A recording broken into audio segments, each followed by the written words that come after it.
too often I feel like the water boy where Mm. I can't believe it. I can't believe it. Like, I can't believe it.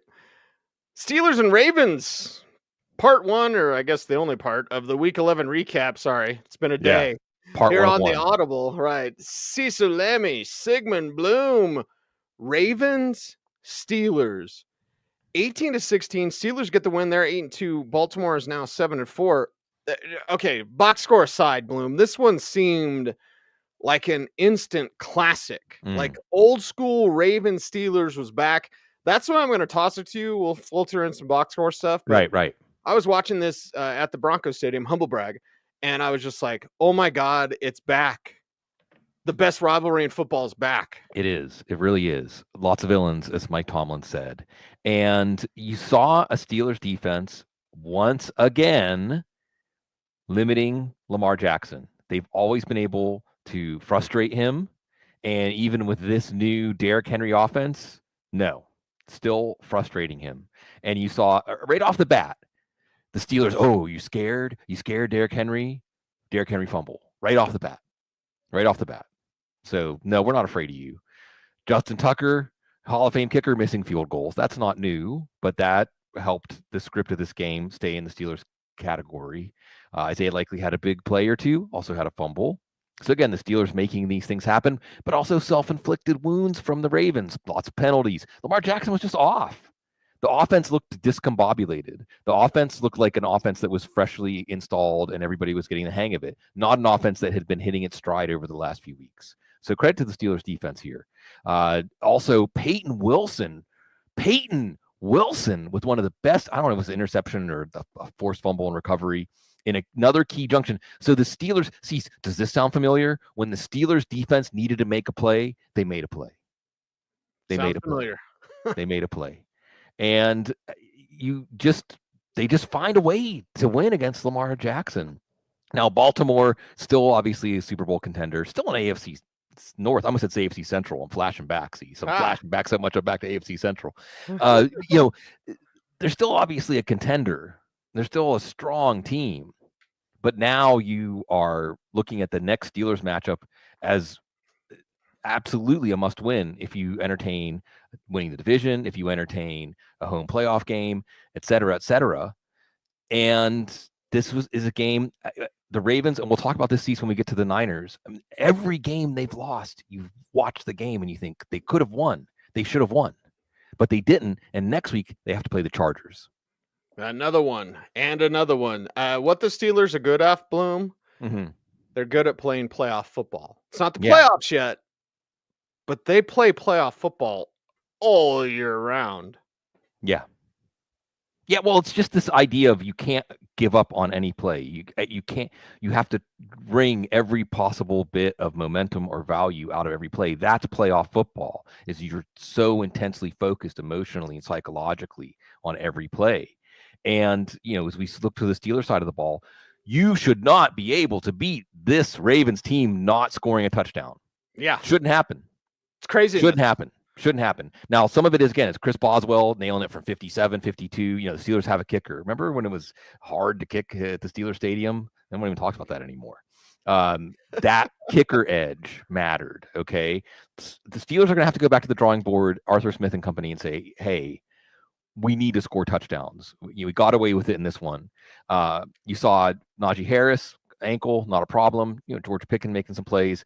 Otherwise, not really a big fantasy day. And it was a real letdown for Russell Wilson, especially against this Ravens pass defense that had been giving up a lot of big plays.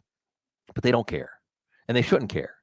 They got to turn around and play a Browns team that this is going to be the Browns Super Bowl at home on Thursday against the Steelers. So, because remember, this team lost to Dallas. This team lost to Dallas, the Dallas Cowboys. Okay. So the classic Steelers also play down to their opponents. The classic Steelers also lose games that they're supposed to win. They win games that they're not supposed to win against good teams, but they lose games they're supposed to win against bad teams. So get that intensity back up. I think the city is starting to feel it. Everyone's believing now that this isn't just a Steelers team that can make the playoffs. This isn't just a Steelers team that maybe can win a playoff game. This is a Steelers team that will go as far as the defense and Russell Wilson take them. Yeah. Oof. Exciting times. Now it is 6:23 Mountain Time. A good evening wherever you are. Has Doug Peterson been fired yet? Yeah. And I mean, again, I can't say that Doug's my buddy, but I've been around him away from the podium, and I really like Doug Peterson. I don't think any Jacksonville fans like Doug Peterson. I don't think Yeah. Jacksonville players like Doug Peterson. But they do to 6. They could. I mean, they could have scored 70, 75. Dare I get crazy and say Right. 100? Put a triple digit up. Yeah. I mean, it's not even worth going over the Jacksonville side. We'll get to the Detroit side, but like, I guess Brian Thomas, right? 5 rated. Right. It was good to see Mac Jones. After last week, he only had a couple of catches. Like, Mac Jones, I just want to take Mac Jones to the side and be like, you're Mac Jones. Right. He's Brian Thomas. Right. It's kind of good. Might want to throw to him. But this, I mean, you want to talk about giving up on your coach? Before we get Right. to Detroit side, like Jacksonville gave up on Doug Peterson, and it was before today. Yeah, and I think this is still an ownership issue at essence, because you saw the dead cat bounce from Urban Meyer, and this team had some reinvigorated, rejuvenated energy when they weren't under his thumb, and then they just stagnated again. I think this is just a stagnant organization, and I think it comes back to Shad Khan. Like, this is the stepchild of all of his properties, and it's kind of treated that way, and it just gets stagnant. We'll see who the next name is. We'll see who the next big hire is. And you're right, Cease. Going into today, and I know it's the Lions, but still, going into today, the idea was, it was put out there, well, if they can't beat the Lions, then that's probably it for Peterson. I mean, which is, you're setting him up, but still, you would, if the team's going to play for their coach, and to be fair, Peterson sometimes threw the players under the bus this year. So Sure. You're right. What you hope for is that after the bye, Brian Thomas stays playable because Trevor Lawrence plays as they said he was going to. I think a little birdie told me that Ben Johnson wants to work with Trevor Lawrence. That would be interesting. Mm-hmm. He's not going to Chicago, everybody. No, that's how you get a Ben Johnson. That's what quarterback does he want to work with? I understand why he would want to work with Trevor Lawrence. There's a lot of untapped potential there. But this team right now, I believe, would have the number 1 pick. So it's always possible that they get the order from on high that, Trevor Lawrence is shut down for the year. So, Etienne was the clear lead back. Doesn't matter. It's Detroit. It's Ingram. Sure, you're going to get a lot of short catches, but that's it. And so they're going to go into their bye with a lot to think about. Basically, how do we keep ending up at the same spot? Devin Knotts and Bob Harris are here. I feel like a party, man. Right? Oh, we're gonna get down with these guys. We gotta get your ass to Vegas, Bloom. Come on, baby. I show up for like 6 hours. You can show up for 6 hours with me, so we can party with Devin. Parachute in. Devin says Doug Peterson would be elite high-end real estate agent, and he's right. He's probably right. He'll write you a check for $5,000 if your house doesn't reach the price that you want in the time frame that you decide. Anyway. All right, let's talk about the Lions, your favorite. Hey, all you got to do is beat the best team in football. Right. Jared Goff, 412, 4 touchdowns, no picks today. The Sun God, 11 for 161, 2 touchdowns. Jameson Williams, 4 for 124 and a touchdown. My God, Brock Wright getting involved with the touchdown. David Montgomery, 15 for 75, 2 touchdowns. Jahmyr Gibbs, 11 for 69 and a touchdown. Yeah, rolling, and it's a Hendon Hooker game. So there you go. Yeah, and by the way, this should put in perspective that, Minnesota got taken to the brink. If Mac Jones wasn't so bad, if they just had like a Tyrod Taylor, they probably would have beaten Minnesota last week. So let that put things in perspective of the gap between Minnesota and Detroit right now. See, so we watch the NFL every Sunday. It's been a while since a team made it look like Nebraska, like I'm talking about 1980s Nebraska, against the Colorado School of Mines, where they're just not even, it's almost like, did Detroit have to pay Jacksonville, $700,000 to come and play this game? That's how much of a mismatch this game was. And for fantasy, what you have to love here is, a la the Moss Welker Patriots, they don't let up. Maybe they did, like you said, Cease, they could have scored 70 in this one. But you actually had Jared Goff throwing for 404 touchdowns when the first 3 touchdowns of the game were scored by running backs on the ground. So this game was already out of hand when Goff threw his first touchdown. He was able to throw 4. That you saw Jamison Williams. You were excited about him because Sam Laporta was out, came through for you. Amon-Ra St. Brown had a massive game, even though most of his catches came, again, when the game was already decided. For fantasy, we love this. Of course, both of the running backs were good. Everybody wins. This offense made everybody a ceiling play. Amon-Ra was a ceiling play. Montgomery was a ceiling play. Okay, 20 points from Gibbs isn't really truly a ceiling play. We only touched the ball 12 times. Okay? I mean, Jared, this is what this offense can do. This is what this team can do. Really fun matchup when they go to Indianapolis next week. Bloom, it's great to say after 19 years, hearing you get excited about football excites me. It's exciting. Right? Well, how can you not get excited about this Lions team? Exactly. Yeah. And Sigmund Bloom fired up about his Lions team. Yeah. Adopted, it's the Steelers are the team that still makes me jump off of the couch. The Steelers are the team that I surrender my emotions to, even though I know how it's going to end. But Lions fans control me.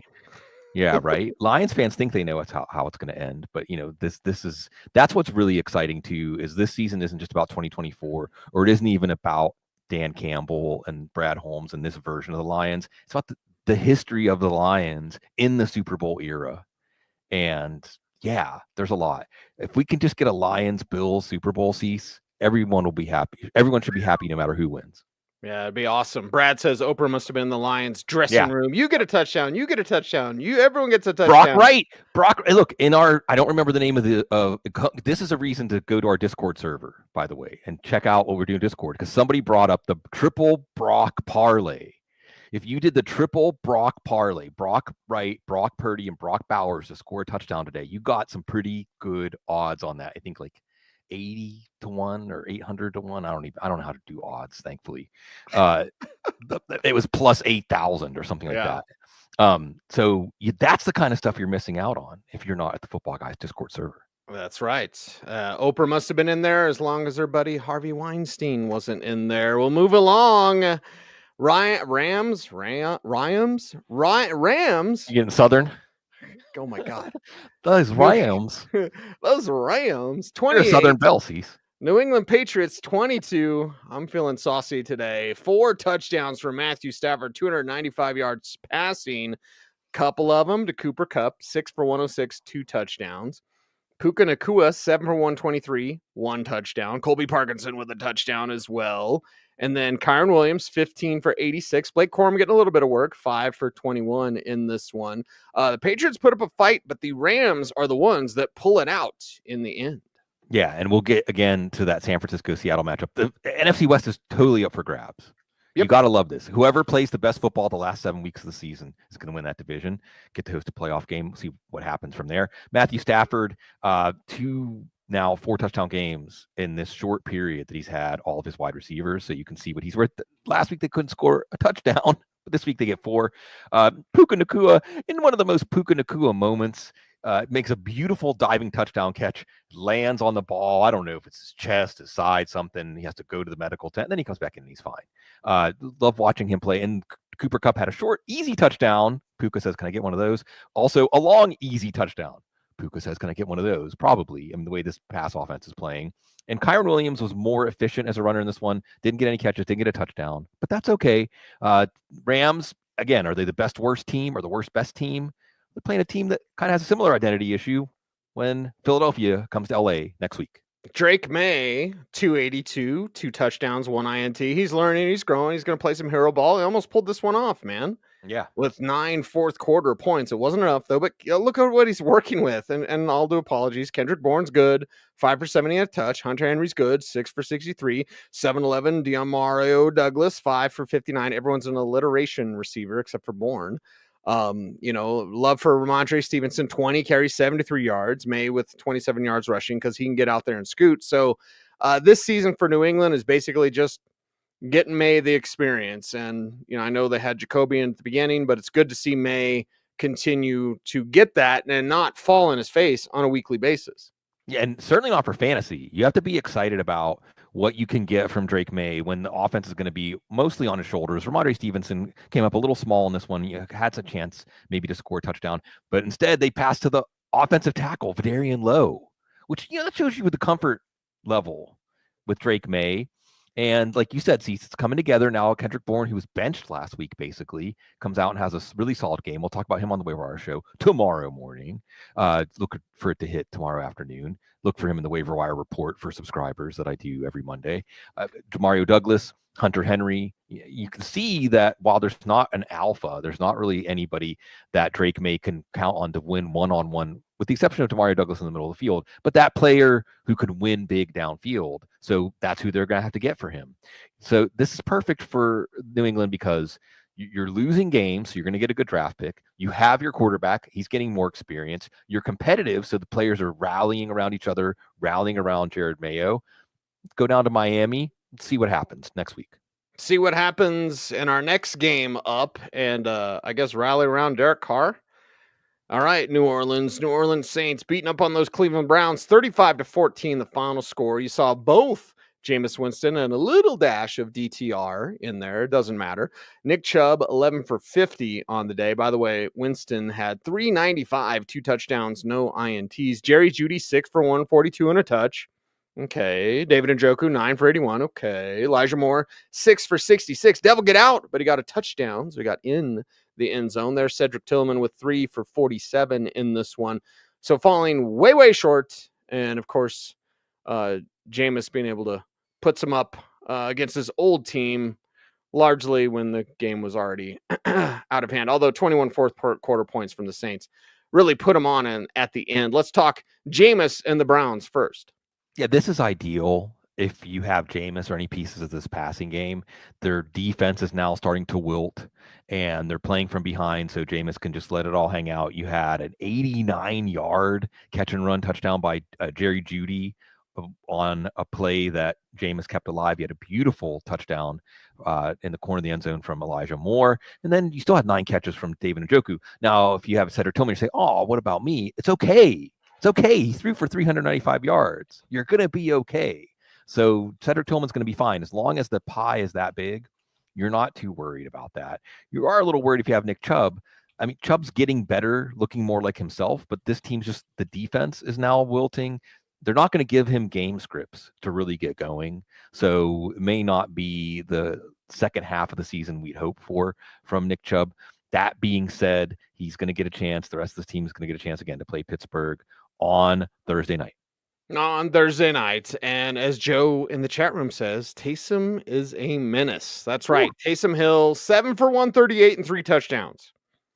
Okay. This leads us into the jogging with a soft J conversation that Devin was having about the Browns defense. Taysom also with 8 for 50 as a receiver. Did he throw the ball? You bet he did. Yep. And it got picked off. Yeah. Derek Carr, 248, 2 touchdowns, no INTs. Marquez Valdez Scantling, 2 for 87 and a touchdown. Foster Moreau, 3 for 50. Juwan Johnson, 3 for 30 and a touchdown there. And Alvin Kamara, 16 for 67 and then 4 for 22 as a receiver. So it was clicking, especially late for New Orleans as they just pulled away. Yeah, a lot of teams we're going to talk about see bad teams like, oh, you're playing yourself out of a draft pick. I don't think New Orleans cares. I don't think they care. By the way, did you see that Steve Gleason's going to be the next opponent for Jake Paul? Said, bring it on. That. Yeah, that was funny. Steve Gleason. Gleason, hey, he's the real deal, folks. Gleason. He rolls in Mardi Gras parades. I don't know if I've gotten a cup from him or not. I've seen him at youth flag football games when his kids are playing flag football. It's really amazing what he does. I think down here in New Orleans, people see it up close and personal, the spirit that he has. Considering what he has to live through. And that's the spirit of the Saints, whatever the record is, whatever's on the line. Taysom Hill. We see a lot of things. We saw a score today, 52-6. That was a scoregami. We never saw that before. I can't even remotely think of another game like this for another player, Cease. It's impossible, right? 3 rushing touchdowns, 1 on 4th down, 1 long one at the end, threw an interception, had 8 catches, but also fumbled all. He was out there returning kicks. I think he was like the PA announcer. He was filling up Cokes for people at the concession stand. He was the usher when you were going in the elevator. Everybody was Taysom Hill. It's like being John Malkovich. Everybody being Taysom Hill. So congratulations if you put him in. And Marquez Valdez Scantling, it's the Browns. So you're good for a busted coverage. Marquez Valdez-Scantling, if you went back to him again, you got that because of 71-yard catch and run. Even Derek Carr was a good play. Like Taysom Hill scored 3 times, and Derek Carr still threw for almost 250 and 2 touchdowns. And again, with his wide receiver, basically Marquez Valdez-Scantling throwing a lot to the tight ends. So play out of a top pick, got the bye, but you got Taysom Hill. Everything's okay. You got it, and it's all good. And unless you're a Jets fan, sorry, Chase. It's so bad. It's so bad. But it almost wasn't bad today. Colts and Jets is our next game we're going to talk about here. 28-27, the final score. Colts get the win. They're 5-6. Jets are 3-8. And Aaron Rodgers wants to play next year. Put a pin in it.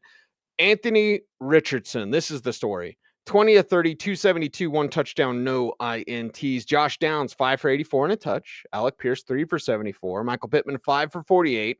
A.D. Mitchell, 1 for 33. Okay, man, whatever. And then Jonathan Taylor, 24 carries, 57 yards. And then Anthony Richardson with 32 yards on the ground and 2 rushing touchdowns to benefit his fantasy day and to help put his team over the top. Yeah. This was a great football Sunday, not just because the Steelers won. Not just because, spoiler alert, the Chiefs lost.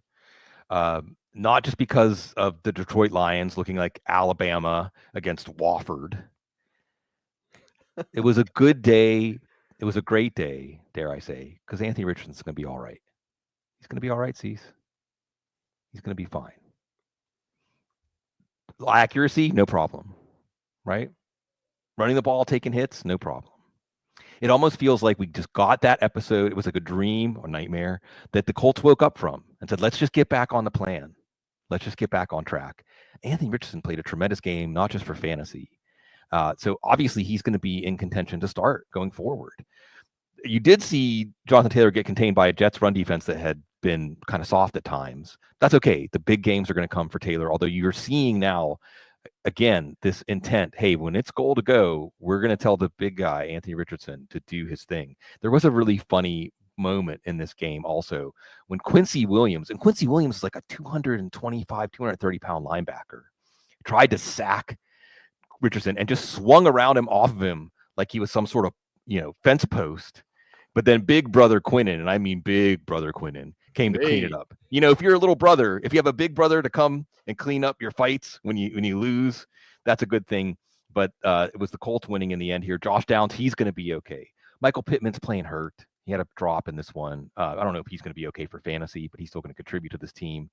And again, this is going to be fun. You have Anthony Richardson playing like this. You're going to play Detroit next week. Let it all hang out. And Indy's season is still alive.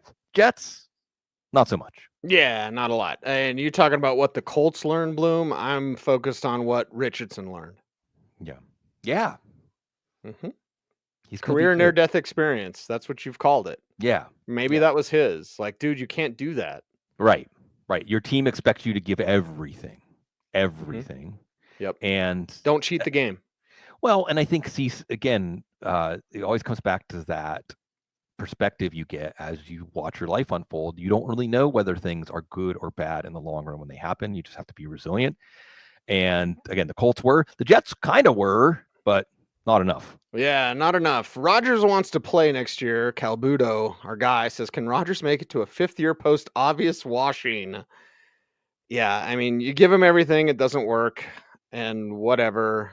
Devontae Adams, 6 for 72. Okay. Breece Hall, 7 for 43 and a receiving touchdown, and then 16 for 78 and a rushing touchdown to benefit his day. Hey, Kenny Yeboah had a receiving touchdown. I still love him in like crazy deep dynasty because he was great at the Senior Bowl. Yeah. Senior Bowl bong rip.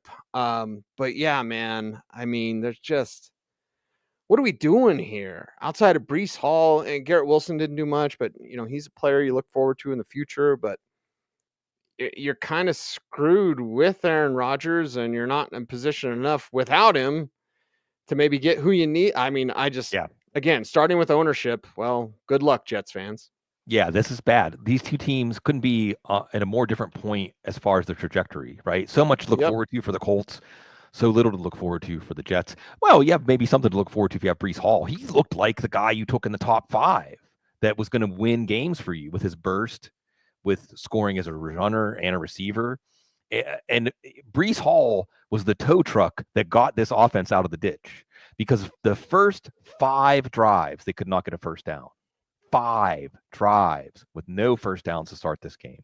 And then, they eventually put up 27 points. So the offense got it going, kind of. Look, the downfield passing game, it's just not going to happen with Aaron Rodgers. It's just not going to happen. So Garrett Wilson, did you have Aaron Rodgers is going to continue to hold Garrett Wilson back for fantasy on your bingo card? Because, yeah, that's happening as they go in to the bye. You mentioned Kenny Ebo, who's basically a big wide receiver. So you saw that. I think they said it was his 3rd NFL game.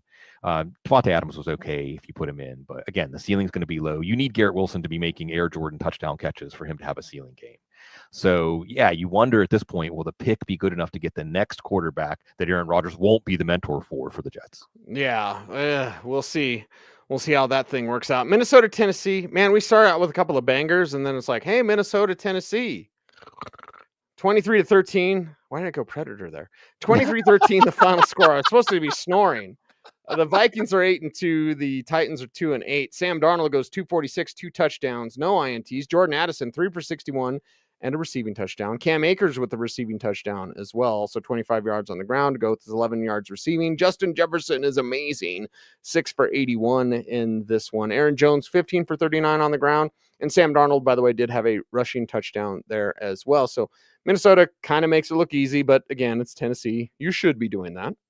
And it wasn't as easy as it could have or should have been. Okay. There was a couple of penalties here. One controversial that Jordan Addison, it was just one of those penalties when sometimes the refs, you hit him too hard, penalty. When you a clean hit on the chest. And then there was one when there was a sack fumble, Jeffrey Simmons, and there was a legal contact penalty. So you take away those two, and this is a surprisingly close game. So again, we're seeing Minnesota made it through that tough part of the schedule, looked like one of the best teams in the league. Now in the easy part of the schedule, not so much one of the best teams in the league. You did see Cam Akers get a touchdown here, and Aaron Jones might be slowing down a little bit. This might be more of a committee. Not sure if there's anyone we're going to want to play next week out of this backfield against Chicago. Even though Sam Darnold had a good game, not sure we're going to want to play him against Chicago if we can help it. TJ Hawkinson outscored by Josh Oliver. So last week it looked like everything's fine. Maybe it was just that Sam Darnold was struggling and he had to throw to Hawkinson.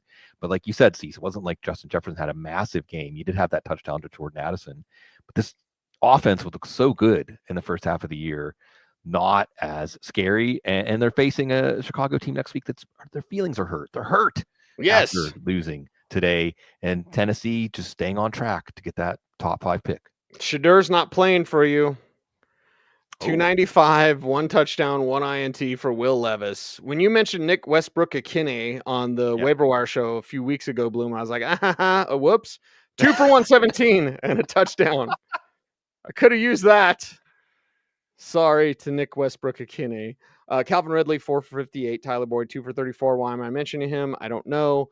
I love Tony Pollard. I mainly love Tyjae Spears. Neither did anything. And like you said, Tennessee's just looking for next year. Yeah, playing out the string. Yeah, defense is playing with some pride. Sure. But Will Levis, and Levis's numbers inflated by that 98-yard catch and run. At least they called a pass play out of their own end zone. Calvin Ridley did okay. Tony Pollard's running out of gas. Tyjae Spears got a little banged up in this one. You probably will keep playing Calvin Ridley. We'll see next week against Houston. And really, the number 1 pick might come down to Tennessee against Jacksonville, honestly. Shows you where the AFC South is, the quarterback division, not so much. And Tennessee, again, there's just so many have-nots in the AFC, but who can be the have-notist so they can get that number 1 pick? I like it. Who can be Mike McDaniel? There is only one, and they beat up on the Raiders 34-19, the final score. Dolphins are 4-6. They're trying, and Vegas is 2-8. Tom Brady to do a little bit more, but Brock Bowers does everything. 13 for 126 and a touchdown. It's very nice. Gardner Minshew, 282, 2 touchdowns, 1 INT. The other touchdown was to Amir Abdullah, who nobody started. Alexander Madison had 50 yards. Probably nobody started him. Jacoby Myers was the leading rusher with 20 yards rushing. So there you go. And Brock Bowers is fun to watch, Bloom. Right. You got Brock Bowers. You didn't get a quarterback this year, but you got Brock Bowers. And Gardner Minshew, not benched. Hey, mostly garbage time numbers, but you'll take it if you played Bowers. Myers did okay enough. I mean, not a disaster. Alexander Masson got hurt. Zamir White got hurt. No, we're not going to talk about Amir Abdullah on the waiver wire show. You got a deeper league than a league where you would play Nick Westbrook Akina. All right.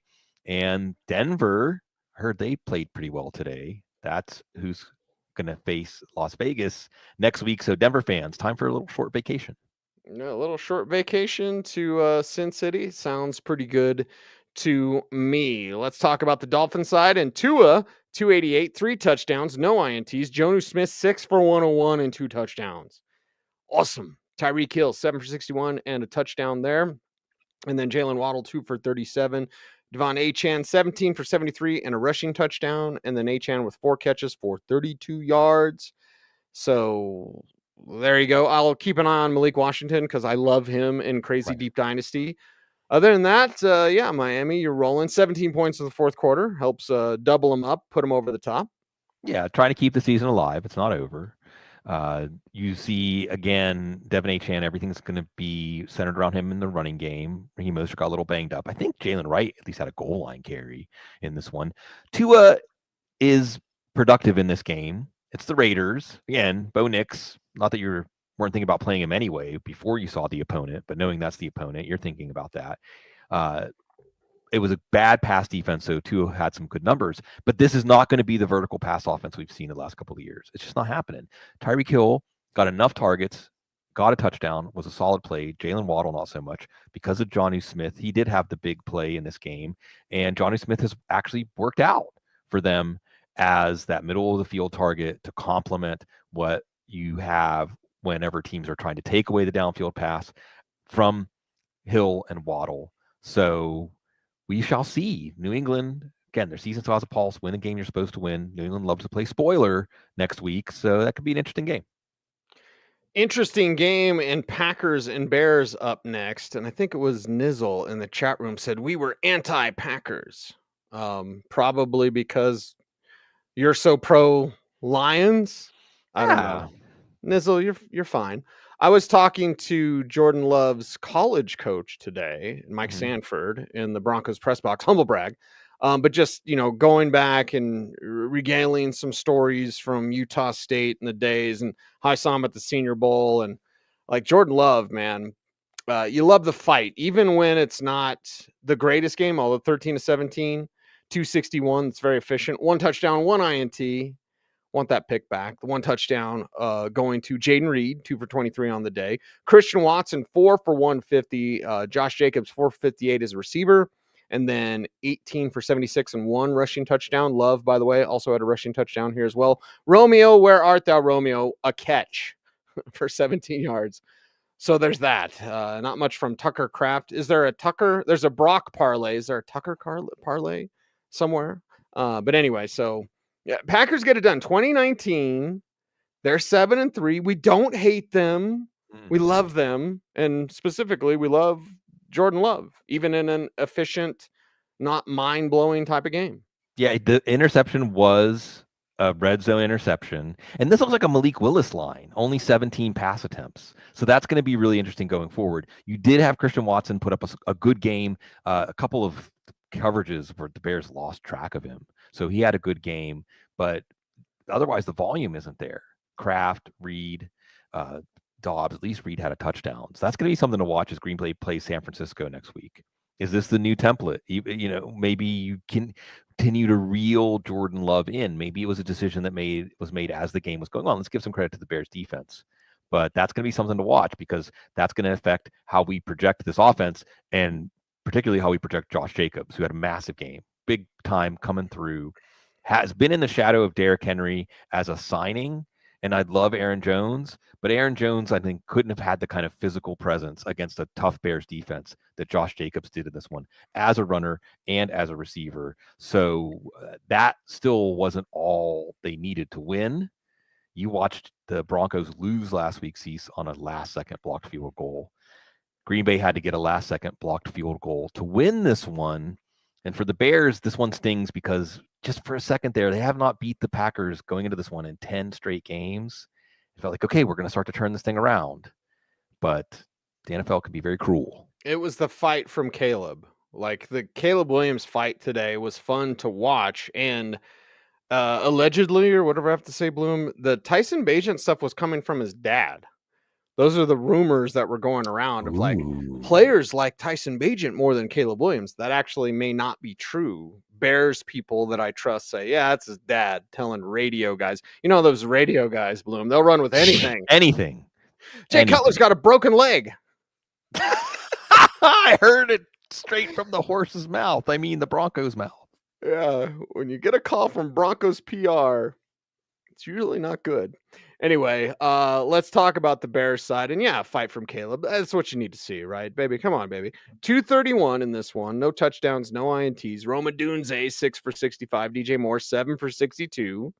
Cool. Cole Kmet, 3 for 42. A great one on the sidelines there. Keenan Allen, 4 for 41. DeAndre Swift, 14 for 71, a rushing touchdown. Roshan Johnson, 10 for 33, and a rushing touchdown. Caleb Williams showing that fight with 9 for 70. So getting it done as a passer, no touchdowns, but no picks, but then also adding in with 70 yards rushing and almost got it done. But this one will sting, and I imagine they'll continue to fight back. Yeah, they got in position for the game-winning field goal.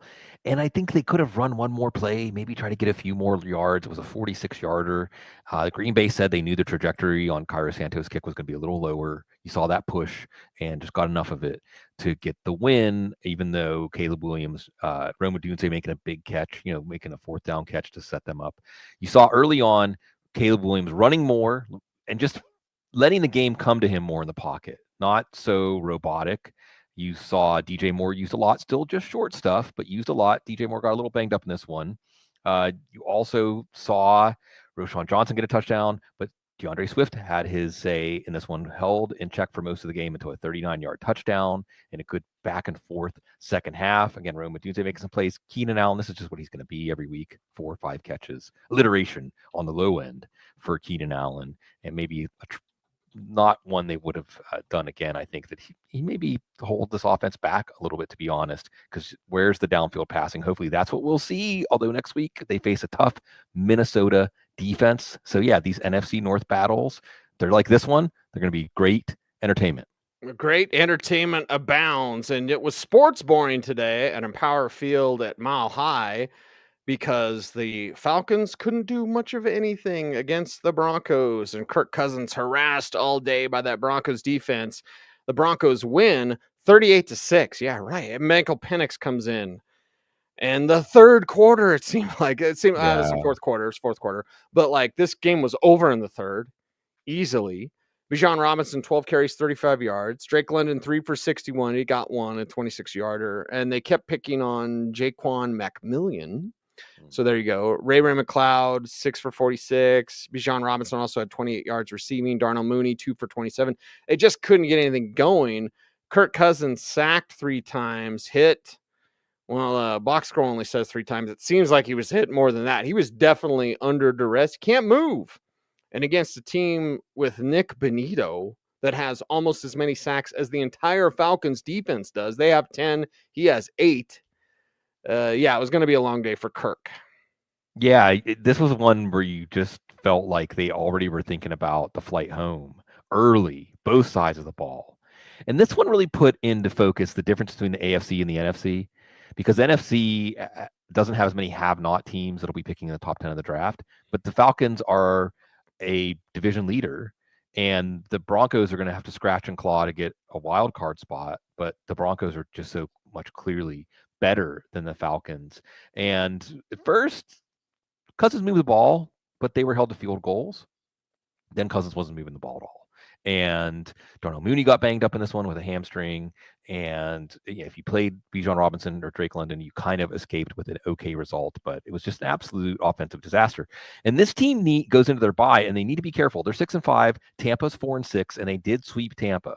So they have a tiebreaker there. However, Tampa has a really easy schedule left. So if this is the Falcons team we're going to see over the last 7 weeks of the season, then we may not see this Falcons team in the playoffs. If I told you to start Audric Estime, I'm sorry. Yeah, Sean Payton's laughing at us, at you, at yes, all of us. At me specifically. Me. He doesn't care. No. Joe Lombardi did say this week, and about Estime specifically, said, hey, if you're producing, I'll keep giving you the ball. Javonte Williams got the start. He hasn't started in 2 weeks. Jaleel McLaughlin started the last 2 games, against the Ravens and the Chiefs. Against this game, it was Javonte, and then he produced. And then they kept giving him the ball. But they got up so much that he only had 9 for 59. And a rushing touchdown where the entire team carries him into the end zone was pretty funny to watch. Also, 29 yards receiving there for Javonte. Jaleel with 4 for 19. That's just his role. Audric Estime, 6 for 16. Just not a lot. They're trying to close it out with Estime at the end, so whatever's whatever. They're using more of Marvin Mims, perhaps as the Joker. I'll talk to Sean Payton this week about that, because Jokers are supposed to be tight ends or running backs, but Mims is lining up in the backfield at times. Mims, 2 for 49 and a receiving touchdown. Lil Jordan Humphrey, 452 and a touchdown. Cortland Sutton, 7 for 78. Devon Vele, 4 for 66. Troy Franklin got a touchdown. Nate Adkins got a touchdown. And Bo Nix, his first 300-yard game, and 4 touchdowns for the young quarterback. Yeah, what a day. And see, now you're starting to get in the Bo Nix Rookie of the Year. Yes, and we know Jaden Daniels is a rookie, but now you're starting to hear that talk because Sean Payton was right. Sean Payton was right. He was right when he took Bo Nix. He was right whenever he took this job and thought he could turn this team around, because you're seeing them grow up before your very eyes. A maestro kind of performance. Again, when the touchdowns are going to Mims and Franklin and Adkins, it's a maestro performance for the play caller and for the quarterback, and for that mind meld that Sean Payton saw. And Javonte's back. I guess we shouldn't have shut him down. Maybe we'll be shutting down Estime, and Estime will have 100 yards next week against those Las Vegas Raiders. Yeah, anything can happen. Just ask the Seattle Seahawks. 20-17 is the final score. San Francisco, you're letting it slip through your fingers. Let's get into this one. Seattle side, they're 5-5, by the way. San Francisco is 5-5. Geno Smith, 221, no touchdowns, 1 INT. And then Jackson Smith and Jigba, 10 for 110. DK Metcalf, 7 for 70. Tyler Lockett, couple catches. Nobody should be starting him. Kenneth Walker, 14 for 54 and a rushing touchdown. Geno with a rushing touchdown as well. And on the road in their place, yeah, of course, Seattle wants to deal that blow and give them that L, and they did just that. The 49ers contained Seattle's offense for a lot of this game. But, Geno Smith doesn't care. So he's watching Geno Smith. I think every team should hope their quarterback has the short-term memory loss that he has. Because no matter how bad a play Geno Smith makes, he just resets and just plays football in the next play. And you saw him with a scintillating run, basically a walk-off touchdown, like 10 seconds left, game-winning drive. And they were down 4, so it was touchdown or bust. You saw Jackson Smith and Jigba not making the big plays downfield like we saw before, but making plays. And obviously that's the number one guy in the sense that that's where Geno is going to look when he needs to play. But you also saw DK Metcalf back doing enough here. And then Kenneth Walker running tough, getting a touchdown. Not as much in the passing game as we saw earlier in the year, but that's because this was a close back and forth game because Seattle's defense played pretty well against Brock Purdy. And so if you look at the standings, it's 6-4 Arizona, 3 teams at 5-5. How beautiful is that? How beautiful is it? Next week, Arizona coming to Seattle. Yeah, how beautiful is it? Well, 49ers without George Kittle. Got to bring that one up here. Brock Purdy, 159, 1 touchdown, 1 INT. And Juwan Jennings, a joy to watch, Bloom. And that turnaround touchdown that Brock fakes the run and turns around, throws it to Jennings. Great play, great design. Of course, it's Kyle, 10 for 91 and a touchdown for Juwan Jennings. Christian McCaffrey, 79 yards on the ground, 27 yards receiving. Debo with 4 for 22, and no one did much of anything else. Purdy, a rushing touchdown, of course, because every quarterback seemingly had a rushing touchdown today. Yeah, Brock Purdy doing more as a runner, but you can see how they missed George Kittle in the passing game. Yes, there was a lot there for Juwan Jennings, but it was short intermediate stuff. Juwan Jennings played like a number 1 receiver, and you love seeing that. And again, Juwan Jennings is going to remind us 4.7, 240. Who cares? What does he look like on tape? Okay, he's an SEC receiver. He's probably not a 4.72. And I think they actually did some of the like RFID calculations that really put him closer to somewhere in the 4.5s if you go by what his speed was, game speed wise. Okay. So Jennings, yes. Otherwise, where was Ricky Pearsall? Where was even Deebo Samuel? Not making a lot of explosive plays here. And Christian McCaffrey helping move the chains, but again, not making that individual play. And Trent Williams a little banged up here. San Francisco's lost a lot of games that they should have won. I think almost every one of San Francisco losses, a game they should have won. But it doesn't matter. Now you got to play Green Bay, a good team, a balanced team. And now this team is going to have that urgency. And I think around this time last year, Cecil, I think the Bills had this kind of urgency, right? Where like you have no margin of error now, San Francisco. You were thinking Super Bowl. Now you better just keep your eye on the ball right in front of you, because if you lose more games that you should have won, you're going to be staying home in January. We finish with a banger, and it's Kansas City and it's Buffalo. And honestly, if I'm the Chiefs, I'm happy. The goal isn't to go undefeated. Ask the New England Patriots, who fell short at the very, very end. And it's like, all right, and they're based on their previous record on some calls and a missed block field goal, whatever. Like they could have been 3-6 instead of 9-0. But they're 9-0. They go into this game against Buffalo. Buffalo wins 30-21. Don't blow your wad, Bills. Sorry, Joe. They're 9-2. Of money. Yeah, we're talking about money. Pat Mahomes, 196. Good save, Bloom. Always got my back. 196 for Mahomes, 3 touchdowns, 2 INTs. Xavier Worthy with 4 for 61 and a touchdown to the team that gave up the pick that became him. I'm still bitter. Noah Gray, got to talk about him. 2 receiving touchdowns here. They're finding a way. DeAndre Hopkins, 3 catches, 29 yards, nothing. Where's Travis Kelce? 2 for 8, nothing. Kareem Hunt, 14 for 60. Okay. Not nothing, but no, it's all right. Isaiah Pacheco should be returning sometime, probably December. But anyway, let's talk about it. And again, if you're the Chiefs, you shouldn't be crushed. This is a team that's motivated to beat you. Like, it's a loss. Yeah, it sucks. But if you're the Chiefs, you can still win 3 in a row. It's no problem there. And really, for the Chiefs, you got 3 passing touchdowns from Patrick Mahomes. That hasn't happened very often. You have Patrick Mahomes also moving the offense, because Kareem Hunt's not really doing it. Isaiah Pacheco may be back as early as next week, although based on the kind of injury he had, I think it would be 2 or 3 weeks before we see him really look like what he did before that injury.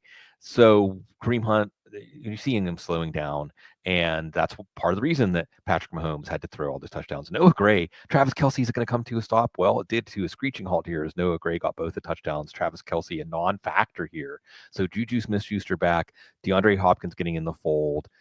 When Isaiah Pacheco is back and back at full speed, or whatever the most speed he's going to have this year, maybe Travis Kelce, he got you through the middle of the season, but he's going to start to fade as now this team, they're going to go to Carolina next week. And like you said, Cease, you can get back focused with undefeated season. I mean, that wasn't going to happen anyway. So get focused on the long haul. And remember, last year that meant pacing themselves. That meant not a high flying offense. Mm-hmm. So, Patrick Mahomes kept them in this game for a while, but Buffalo wanted to make a statement because they basically have the division already locked up. They made that statement, and hopefully for them, if things can go the way they want, because remember, all of a sudden, Kansas City having to play the Chargers, having to play Denver, these don't look like they should have lost to Denver. Maybe Buffalo could still host the Chiefs when they hopefully play again in the playoffs. Look at little big man here, which, by the way, was my dad's nickname for me as a kid, and I loved it. I loved being little big man. What's up, little big man? Big man, yeah. I made some trades to squeak out a win to stay alive in a big money league this week. That's what you do, man. Never give up. Yeah. Always show that fight. That's right. By the way, we talk about the Chiefs. Mm-hmm. Who's chasing them for the only bye in the AFC? Right. The Pittsburgh Steelers. The Pittsburgh Steelers. Yeah. Mm-hmm. Could we see the lost to Dallas? Could we see the Kansas City Chiefs try to defend their Super Bowl titles, plural, as a wild card team? Maybe. A lot of football left. A lot of ball game left. That's why we love this thing. That's for sure. And we love and appreciate you. Check out all of our YouTube Buffalo channels. side, Cease. Oh, wait. Buffalo side. Sorry. Why do you want to rob Josh Allen of his glory? I know. It's probably because I have 2 noodle casserole waiting for me. Oh, And I'm an hour behind eating. With the breadcrumbs on top? No bread for me. Oh, that's right. Gluten-free. Except no noodles, but I'm gonna go dig on some noodles after we talk about Buffalo Bloom, because we have to give Josh Allen and company their love, including my favorite, Khalil Shakir. Yeah, and you saw Josh Allen. It doesn't matter. The names keep changing. This week, no Dalton Kincaid, no Keon Coleman. It's all right. Amari Cooper, not a big fantasy force in this one, but making a couple plays downfield. Curtis Samuel, we will talk about him on the Waiver Wire show tomorrow. Making some plays, looking full speed again. That's important for this offense. Khalil Shakir after the catch, just beautiful stuff. The way, and what you really like about this Buffalo offense is everybody seems to be in a role that suits what they can do well. Dawson Knox even had 4 catches. James Cook didn't do much as a runner, scored 2 touchdowns, so he came through for you. And Buffalo's going into their bye feeling really good. And this team has been through a lot. Josh Allen's been through a lot. But where they measure up right now, and remember, they got thumped by Baltimore. So it's really hard to sort all this out. You just know that you try to get to the playoffs, and you know it's going to come down to your quarterback. And right now, knowing that, if you're Buffalo, you're feeling pretty good. Yeah, and I don't want to see the Bills lose to the Chiefs again in the postseason. Not like this. Not like this. No, I don't want to see that. That's for sure. So we'll see how the postseason works out. Oop, we're naked. There, now we're not naked. We're naked. Now we're not naked. Come to YouTube and see what he's talking about. Exactly. Sorry, Joe Plus. Free preview. Free previews right now. He is Sigmund Bloom. You follow him on X at Sigmund Bloom. And Blue Sky. And Parler. And Mastodon. Right. And Threads. And Truth Social. And all the other failed social networking sites. Yeah. Sorry. I did a whole Blue Sky rant on Friday on Dover and Cecil. I was like, don't be that guy that has to announce that you're leaving Twitter because Elon Musk is the devil or whatever you think. And I did check out Blue Sky Bloom. I did, because I'm like, I don't want to miss out. You're the one that told me to get on Twitter years ago. I blame you. Mark Folletti. So Mark Folletti, of course, Mark Folletti. So I checked out Blue Sky and I was like, oh, this is an echo chamber. I don't like this, but that's just me. But everywhere on all the socials, except I don't think your Instagram is at Sigmund. I don't do. Yeah, that's just, but we just want to serve however we can because we love you. Yes, we love you. We love each other, and we love football. And I like Vicky, and she likes me back. Anyway, he's Sig, I'm Cease. We are the Audible. Everyone stay tuned and stay frosty.